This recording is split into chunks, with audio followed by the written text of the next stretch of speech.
kerana dia berkahwin dengan antara alasan lainnya ialah perkahwinan itu dengan isteri yang dilarang dalam Al-Quran. Allah Ta'ala larang berkahwin seperti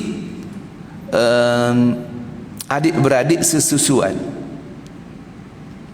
Dah tak ingat dah ni, bukan adik-beradik betul. Jadi masa kecil-kecil dulu menyusu, jadi dah pisah lama, jumpa kat universiti, dah pindah jauh kahwin, datang-datang jumpa, ini bukan ini ke?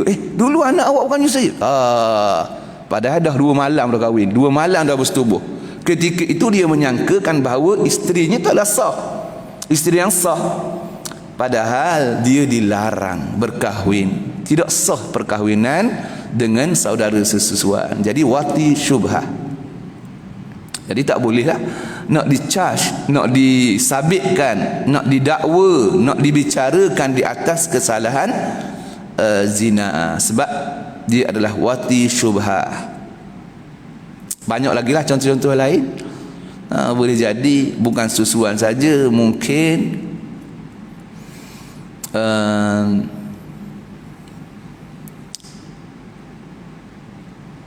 keluarga yang ayah kahwin banyak, tak beritahu pula tu. Sampai ayah mati, jumpa kat universiti juga, jumpalah kat mana-mana, tak kisahlah jumpa luar negara ke, tunjuk gambar dekat mak, ayah mati dah. Mak kata okey, comel sangat tu, kahwin luar negara. Dah balik-balik baru tahu.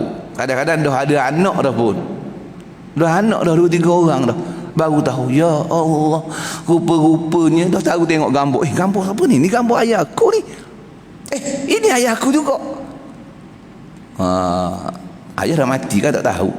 Jadi wati syubhah. Jadi tak boleh didakwa di bawah kesalahan zina, ya, namanya wati syubhah. Habis macam mana dengan anak tadi? Anak tadi tu macam mana? Sama ada susuan ke apa tadi? Macam mana? Anak wati syubhah, hasil wati syubhah atau persetubuhan syubhah yang meragukan, anak itu dibinkan kepada bapak dia tadi. Ya. Cuma perkahwinan tadi terfarak, terpisah, mesti pisah, tak boleh. Tapi anak yang sah, bapak tadi dibinkan kepada bapak tadi, dia dapat harta pusaka daripada bapak tadi.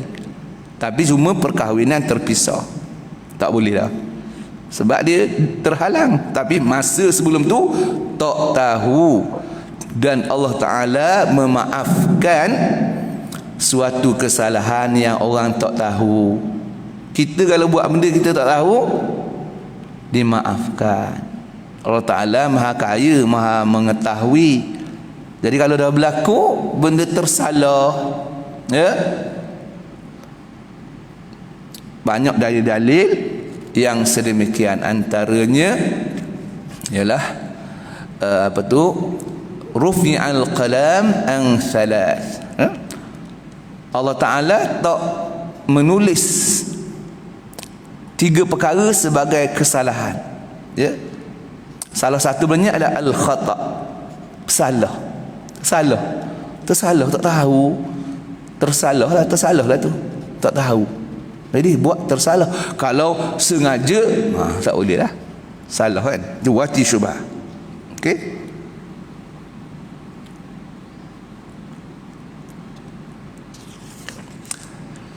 mengikut penuntukan hukum syarak yang disebutkan dalam Quran dan hadis, yang dikuatkuasakan dalam undang-undang kanun jenayah syar'iyah, bahawa orang yang melakukan perzinaan itu apabila sabit kesalahannya dalam mahkamah, wajib dikenakan hukuman hudud. Jadi yang syubhah tak boleh, tapi selain itu boleh dikenakan. Syarat lainnya ialah mukallafin. Orang itu mukallafun atau mukallafin, orang yang mukallaf, ya.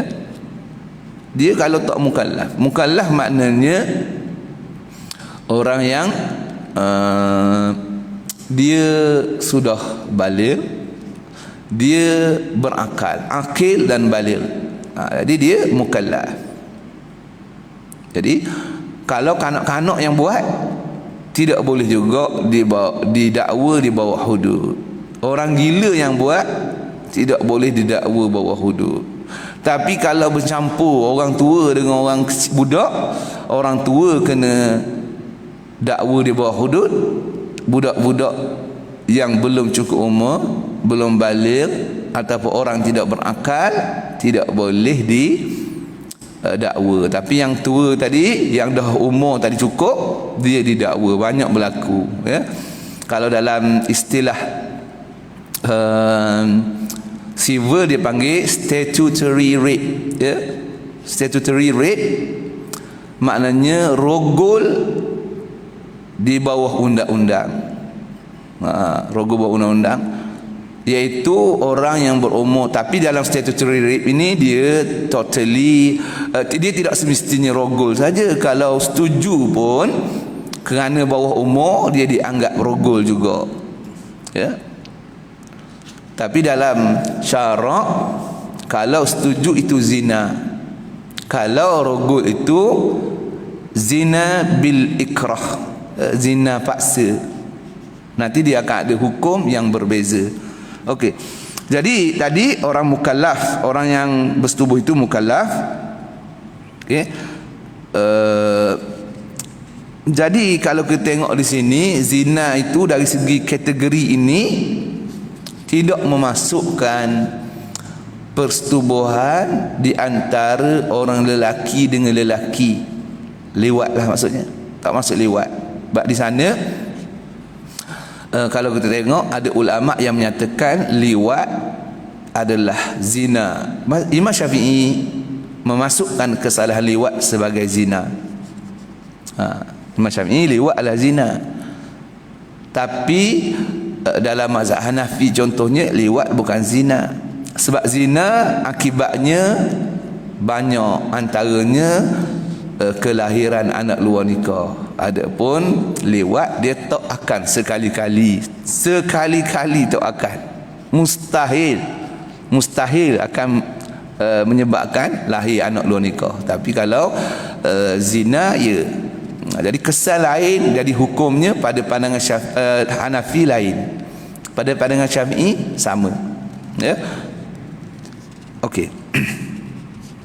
Jadi dalil kepada hukuman zina dalam surah An-Nur ayat 2, az-zaniyatu waz-zani fajlidu kulla wahidin minhuma mi'ata jaldah wa la ta'khudhukum bihima ra'fatun fi dinillahi in kuntum tu'minuna billahi wal yawmil akhir wal yashhad 'adzabahuma ta'ifatun minal mu'minin. Perempuan yang berzina dan lelaki yang berzina, hendaklah kamu sebat tiap-tiap seorang dari keduanya 100 kali sebat. Dan janganlah kamu dipengaruhi oleh perasaan belas kasihan terhadap keduanya dalam menjalankan hukum agama Allah. Jika benar kamu beriman kepada Allah dan hari akhirat, dan hendaklah disaksikan hukuman seksa yang dikenakan kepada mereka itu oleh sekumpulan dari orang-orang yang beriman. Jadi walau bagaimanapun dalam ayat ini hukuman adalah secara umum, ya. Tetapi dalam hadis Nabi sallallahu alaihi wasallam dia ada hukuman yang lebih khusus, ya. Jika lelaki berzina dengan perempuan yang mana kedua-duanya belum lagi pernah merasai persetubuhan yang halal, disebut ghairu muhsan, maka disebat 100 sebat beserta dengan buang negeri setahun. Tapi jika sekiranya yang berzina itu di antara orang yang sudah berkahwin, iaitu pernah merasai persetubuhan yang halal, kemudian dia berzina, maka dia dihukum dengan hukuman rejam sampai mati, ya.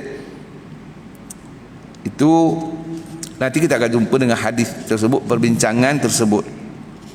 Cuma nak beritahu awal bahawa dalam ayat ini hanya menyentuh tentang hukuman 100 sebat, iaitu hukuman terhadap orang yang belum berkahwin, orang yang belum pernah merasai persetubuhan yang halal, ataupun disebut sebagai zina ghairu muhsan.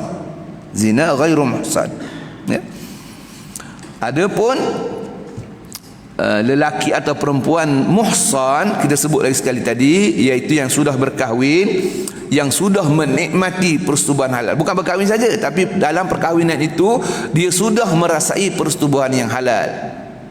Kalau dia kahwin, cerai, tak sempat bersetubuh, lepas tu dia berzina, dia dianggap sebagai ghairu muhsan juga, 100 sebat je. Tapi kalau dia dah bersama secara halal dengan isterinya, bersetubuh, kemudian lepas tu dia berzina dengan orang lain, dia direjam. Sebab dia pilih yang haram setelah dia rasa yang halal. Dia nak menikmati yang haram, selepas dia menikmati yang halal, hukuman adalah lebih berat. Ya. Jadi wajib dihukum dengan rejam itu, iaitu dibaling dengan batu yang sederhana besarnya sehingga mati. Tak boleh batu besar ibu jari tak mati. Berang mungkin besar penumbuk balik memang pecah, kena berdarah, tak tahu berapa kali baru mati. Tapi kalau dengan besar ibu jari, sampai esok tak mati kiranya, kan? Payah nak mati pendeknya, tak boleh. Ya, dia termasuk dalam kaedah fa idza qatalta fahsinu qitlata. Ya, kalau kamu nak bunuh, bunuhlah dengan baik, iaitu dengan batu yang sederhana tadilah. Tapi bukan batu besar pula, sekali baling pecah terus mati, tak boleh. Batu yang sederhana. Ya. Lelaki atau perempuan yang melakukan zina ghairu muhsan, sebagaimana ayat surah An-Nur, surah An-Nur ayat 2 tadi, ya, wajib dikenakan ke atas mereka hukuman sebat 100 kali sebat dan dibuang negeri selama setahun. Sebatan itu adalah sebatan yang tidak mencederakan. Tidak mencederakan. Maksud tidak mencederakan, saiz rotan itu mesti ada, kepanjangan rotan itu ada, cara sebatan itu ada. Bukan main sebat sembrono. Mentang-mentang sebat, ikut sukalah sebat macam ni, tak boleh. Ya? Sebatannya adalah sebatan sederhana, iaitu separas bahu. Angkat rotan tu separas bahu. Ya, separas bahu. Kadang-kadang orang pukul anak kuat lagi.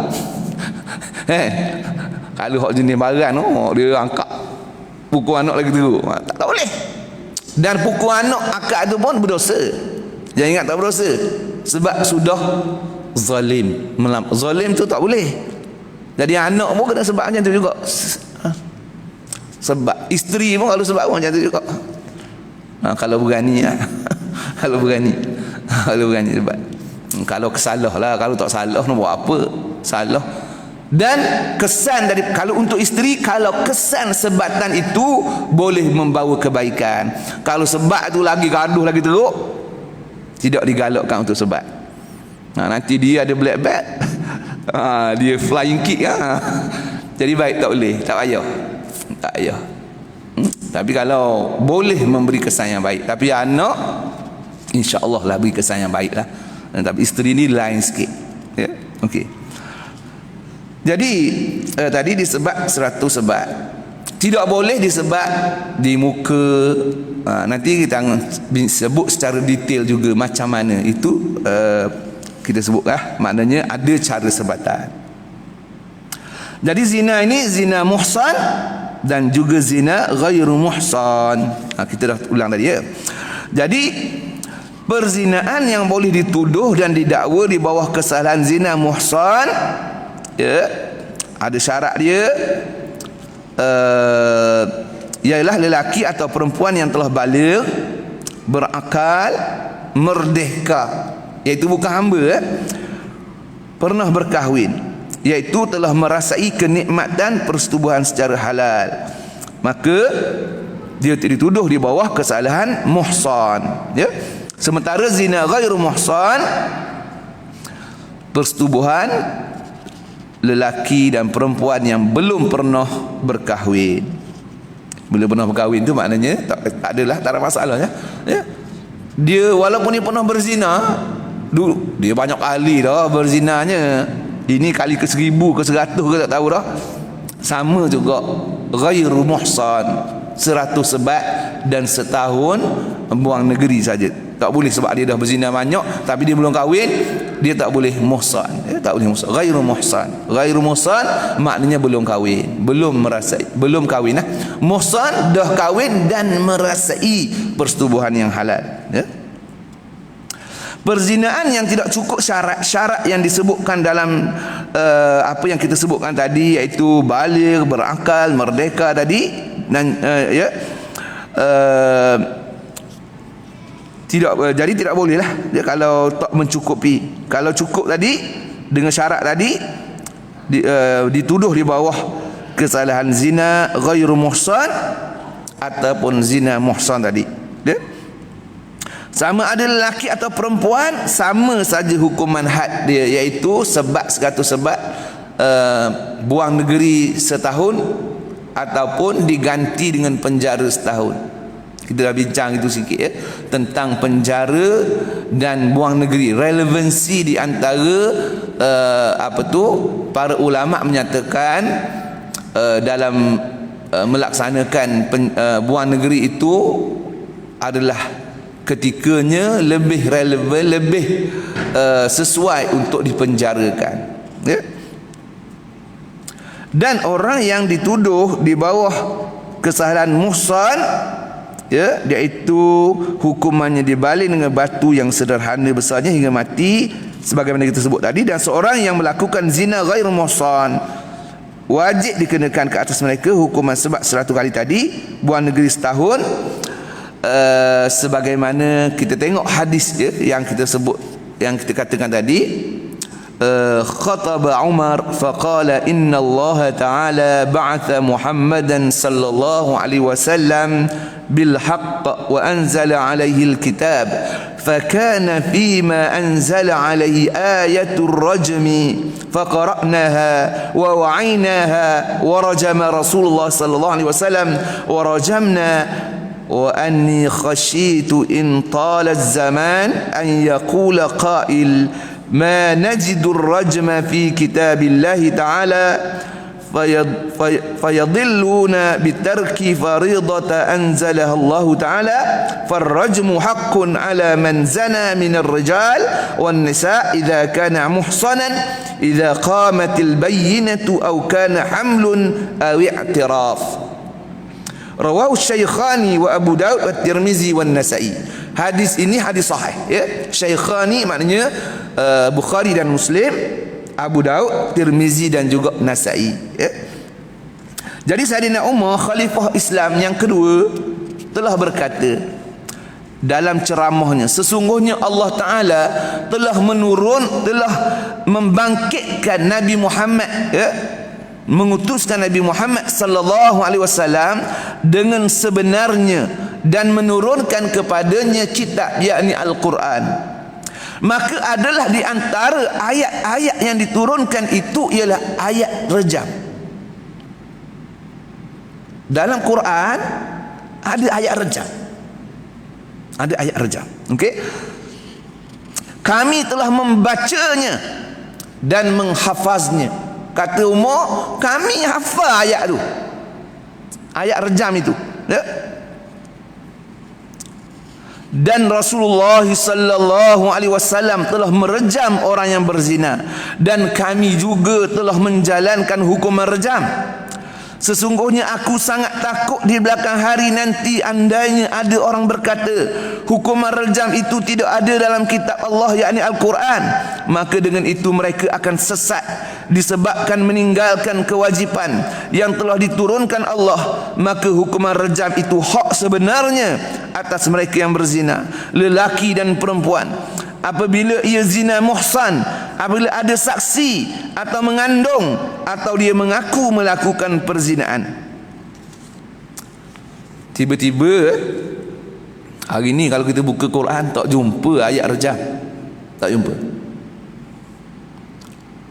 Macam mana? Tu orang kata rejam ni tak ada sebenarnya. Pandai-pandai je mereka. Ni yang saya umur kata tadi, takut di kemudian hari orang jadi sesat kerana kata tak ada. Sebenarnya ada. Habis tak ada pun. Okey. Sebab tu kena belajar ulumul Quran. Dia baca Quran ni tak boleh baca Quran saja. Dia kalau nak tahu hukum, dia kena ada pengetahuan tentang ulumul Quran. Di antara ulumul Quran tu asbabun nuzul, ya, nasikh wa mansukh. Asbabun nuzul maknanya sebab turun. Nasikh wa mansukh maknanya ayat yang telah dibatalkan dan digantikan. Dah kalau batal tak adalah. Okey. Dalam ayat nasikh ataupun nasakh yang telah dinasakh, kita pun Melayu kata nasakh. Setengah orang hak belajar tu dia kata nasakh tu tahulah maknanya padam, dipadamkan. Tak ada.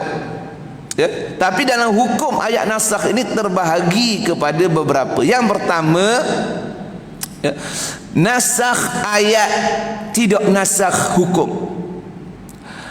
Nasakh ayat dan nasakh hukum sekali.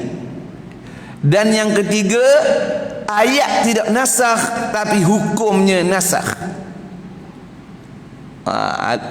Jadi ada ayat yang nasakh ayat dia tapi hukum tak nasakh, tidak dibatalkan. Ayat tak ada dah tapi hukumnya masih ada. Ini salah satunya. Salah satunya hukuman rejam kepada orang berzina muhsan. Tapi ada di antaranya ayat yang nasakh dan hukumnya nasakh. Ya. Dan yang ketiganya ayat yang tidak nasakh tapi hukumnya nasakh. Ni kena belajar ulumul Quran lah pula. Ya, ulumul Quran tentang Al-Quran berkenaan dengan ayat-ayat ini, ya. Tapi ulama ada berbeza pendapat tentang ayat-ayat itu, ya. Antaranya ayat contohnya tentang surah Qul ya ayyuhal kafirun, surah Al-Kafirun. Ada ulama kata Al-Kafirun ini nasakh pada hukum tapi tidak nasakh pada ayat, iaitu membiarkan orang kafir. Jangan maknanya tak payahlah, biarlah dia kafir. Dia ada agama dia, kita agama kita. Jadi orang pun tak payah dakwah lah maksudnya. Dah kata lakum dinukum waliyadin, bagi kamu agama kamu, bagi kami agama kami. Kau suka kamulah kamu, kami pun kami. Jadi tak ada dakwah. Jadi kata ulama ayat ini nasakh pada hukum. Ya, dinasahkan oleh ayat yang lain yang suruh ud'u ila sabili rabbika bil hikmah. Dan banyak lagi ayat lain seperti ayat memerangi orang kafir. Tapi ada alasan-alasan, tak sempat nak terang malam ni, tapi nak sebutnya memerangi orang kafir yang mendatangkan fitnah kepada Islam. Kalau mereka itu mendatangkan fitnah kepada Islam, maka dia boleh diperangi. Bukan saja-saja, tapi dia mendatangkan fitnah, kerosakan kepada Islam, dia boleh diperangi. Itu timbul perkataan kafir harbi itu. Kafir harbi ialah kafir yang mendatangkan kerosakan, penentangan kepada Islam, maka hukumnya boleh diperangi. Tapi tadi lakum dinukum waliyadin, agama kamu kamu, agama kami kami. Tak, itu ayat itu dari segi hukum itu telah dinasahkan, dibatalkan, digantikan dengan ayat lain. Jadi jangan kata oh tak ada, maknanya tak ada, tak. Maka pengakuan oleh Saidina Umar tadi adalah merupakan satu pengakuan bahawa adanya ayat, dan dia berdasarkan kepada apa? Berdasarkan kepada pelaksanaan hukum. Sebab nasikh wa mansukh ni berlaku di zaman Nabi, bukan berlaku selepas Nabi, tapi Nabi tetap selepas daripada ayat itu dinasihkan, Nabi tetap juga hukum. Maknanya hukum tu kekal. Itu macam mana nak tahu hukum tu kekal tak kekal? Tengok Nabi buat ke tidak lah. Ayat dah tak ada tapi Nabi tetap buat. Maknanya ayat dibatalkan tapi hukum tidak dibatalkan. Dan sahabat yang melihat Nabi buat macam tu, hukum macam tu, sahabat meneruskan hukuman rejam kepada orang muhsan yang berzina. Maknanya nasakh daripada ayat tapi tidak pada hukum. Okey.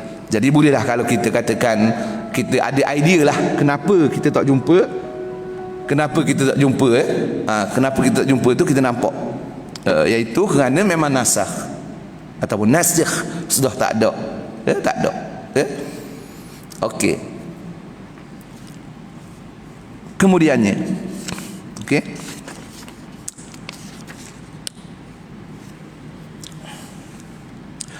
hadis yang lain, disokong pula dengan hadis yang lain yang diriwayatkan daripada Abi Hurairah, katanya ata rajulun Rasulullah sallallahu alaihi wasallam wa huwa fil masjid fanadahu faqala ya Rasulullah inni zanaitu fa'arada anhu hatta raddada alaihi 4 marrat falamma shahida ala nafsihi 4 shahadat da'ahu an-nabi sallallahu alaihi wasallam faqala أبك جنون؟ قال لا. قال فهل أحصنت؟ فقال نعم. فقال النبي صلى الله عليه وسلم اذهبوا به فارجموه. رواه مسلم. Hadis sahih Muslim. Seorang lelaki namanya adalah Ma'is al-Aslami. Ma'is al-Aslami. Dia datang kepada Rasulullah sallallahu alaihi wasallam di masjid. Masa tu Nabi ada dalam masjid. Maka ia memanggil Nabi, ya Rasulullah, sesungguhnya aku telah berzina. Baginda pusing badan. Buat-buat tak tahu, buat-buat tak dengar. Dia pun cakap lagi sampai 4 kali. Kemudian apabila lelaki itu telah mengaku sebanyak 4 kali, kemudian apabila lelaki tadi membawa pula 4 orang saksi ke atas dirinya, maka Rasulullah sallallahu alaihi wasallam memanggilnya lalu bertanya, adakah kamu gila? Mengaku ni nak kena hukum ni gila ke? Tak tahu ke kesan hukumnya adalah rejam ni? Gila ke nak mati? Gila ke? Dia kata taklah Rasulullah, aku tidak gila. Rasulullah sallallahu alaihi wasallam bertanya lagi, adakah engkau muhsan? Engkau dah kahwin, dah pernah rasai persetubuhan yang halal? Jawabnya, aku muhsan. Lalu Rasulullah sallallahu alaihi wasallam bersabda, pergilah kamu semua dengannya dan rejamlah dia. Okey. Ada sebenarnya versi hadis ini bahawa dia dihukum oleh Rasulullah berdasarkan kepada al-i'tiraf, iaitu kita katakan pengakuan bersalah.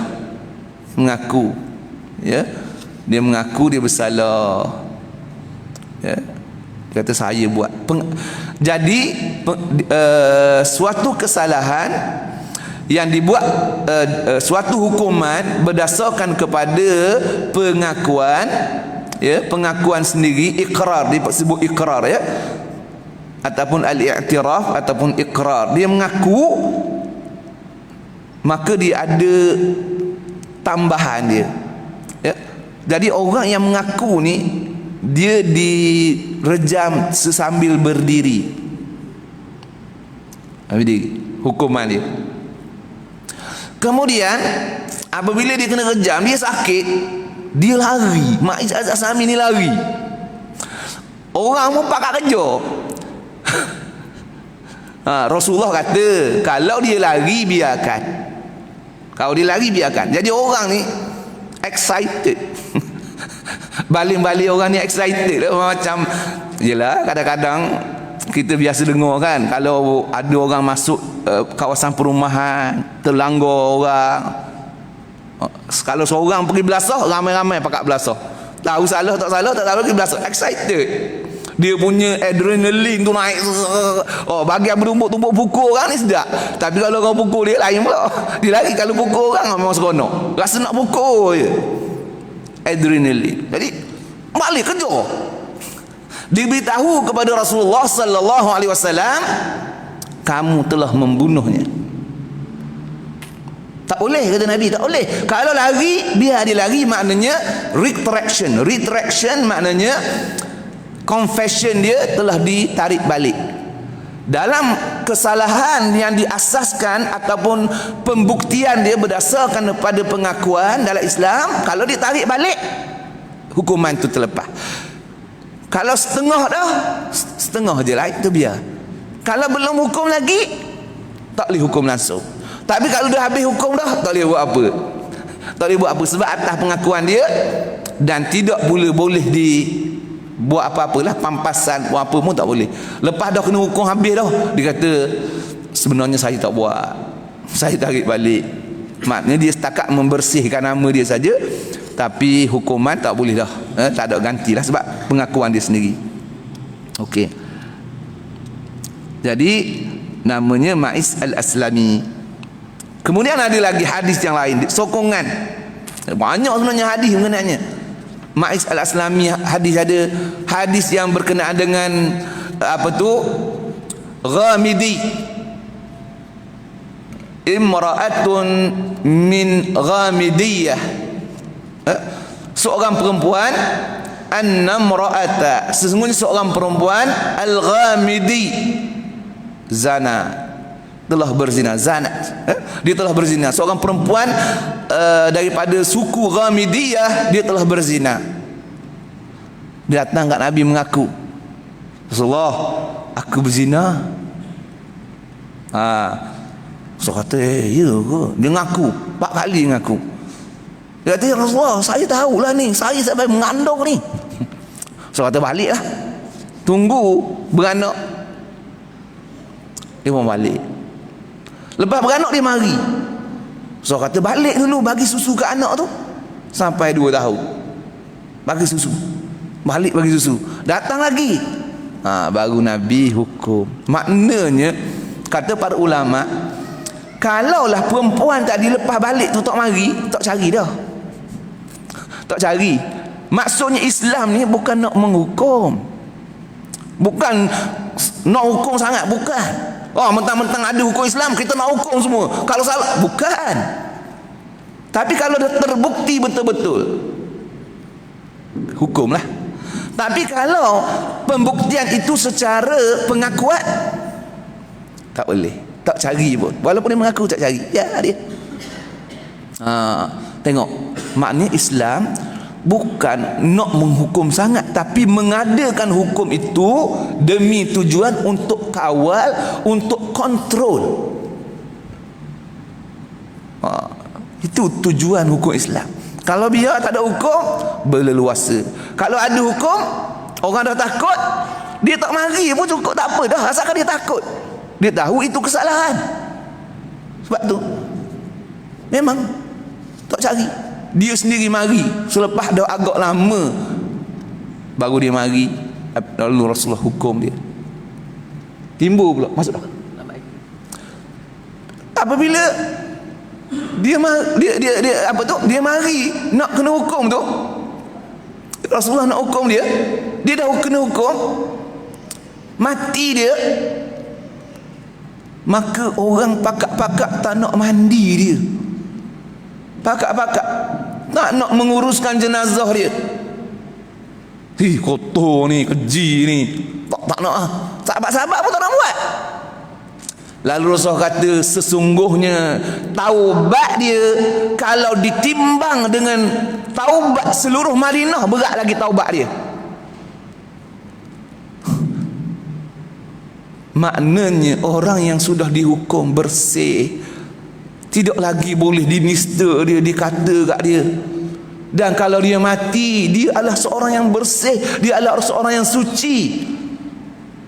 Kita tak jalan hukum macam tu pun, tapi orang hak dah kena hukum tu, oi, orang punya kata, orang tak bagi kerja, kadang-kadang dia terpaksa kembali melakukan jenayah sebab dia tak ada pilihan. Dalam Islam dah kena hukum habis dah. Sebab itu antara kalau rejam tu memanglah tak ada apa dah, tapi kalau hukuman sebab orang berzina tu, kenapa dia dibuang negeri sebenarnya? Supaya orang lupa dah benda tu. Setahun ngebuang orang tak ingat dah. Dia balik-balik kampung dah tak ingat dah, apa ingat dah. Ataupun dia berfikir nak duduk tempat lain, supaya tak ada orang menista dia, orang menerima dia seadanya dia sebagai orang yang sudah bersih. Jadi Islam bukan sekadar hukum saja, dia banyak precaution dan banyak pula perkara-perkara yang kena dilaksanakan di samping hukuman yang ada tadi. Bukan setakat hukum lepas tu. Kalau hari ni kita tengoklah, saya duduk di mahkamah kadang-kadang tengok, hari awak apa ni? Oh, saya mencuri. Dah berapa kali dah ni? 6 kali dah. Kenapa sampai 6 kali? Dah saya keluar, tak nak ada kerja saya. Nak macam mana nak bagi makan, nak cari makan? Orang tak terima saya nak kerja pun tak boleh. Orang tak nak bagi. Jadi itu salah juga, salah masyarakat juga. Jadi, orang yang telah dihukum adalah bersih. Memanglah akan ada satu sikap, kita katakan rasa secure ke kita kalau bagi dia, dah lah bekas pencuri. Benda itu kena pendamkan, sebab kita terima dia itu kalau berlaku itu urusan Allah, tapi pendek katanya hukuman Allah sendiri itu adalah untuk mencegah. Jadi percayalah bahawa Allah telah mencegah kesalahan itu daripada berulang selepas dia dihukum. Tapi masalahnya hukum tu hukum macam mana? Itu persoalan dia. Hukum tu macam mana? Dah masuk dah? Dah? Senang lagi? Lambat pula ni. Okey. Jadi ada hadis lain pula. Okey. Dalam hadis Rasulullah SAW, khudhu anni qad ja'ala Allahu lahunna sabila al-bikru bil-bikri jaldu miyah wa nafyu sanah wathaybu bithaybi jaldu miyah warrajmu. Ambillah oleh kamu peraturan daripadaku, sesungguhnya Allah telah memberikan jalan untuk mereka, iaitu hukuman. Allah Ta'ala dah ada hukum. Dulu tak ada hukum orang berzina, kemudian Allah Ta'ala mendatangkan hukuman kepada perempuan, iaitu anak dara dan anak teruna yang melakukan zina, hukumannya sebanyak 100 kali sebat dan buang negeri selama setahun. Dan janda berzina dengan duda, hukumannya disebat sebanyak 100 kali sebat dan direjam. Hadis riwayat Muslim dan Abu Daud. Wallahu ta'ala alam. InsyaAllah kita sambung balik ya. Ada lagi hadis yang cerita tentang hukuman yang dilaksanakan berkenaan dengan zina, sama ada muhsan atau ghairu muhsan. Aqulu qawli hadza wa astaghfirullahal azim li wa lakum wa lisairil muslimin wal muslimat fastaghfiruh. Subhanakallahumma bihamdika asyhadu an la ilaha illa anta astaghfiruka wa atubu ilaik. Bismillahirrahmanirrahim. Wal 'asri innal insana lafi khusr illa alladhina amanu wa 'amilus salihat wa tawasaw bil haqqi wa tawasaw bis sabr. Allahumma faqqihna fid din wa 'allimna ta'wil wahdina siratal mustaqim. اللهم اجعل جمعنا هذا جمعا مرحوما وتفرقنا من بعد تفرقا معصوما. اللهم أرنا الحق حقا وارزقنا اتباعه وأرنا الباطل باطلا وارزقنا اجتنابه. ربنا عليك توكلنا وإليك أنبنا وإليك المصير. وصلى الله على سيدنا محمد وعلى آله وصحبه أجمعين والحمد لله رب العالمين. والسلام عليكم ورحمة الله وبركاته.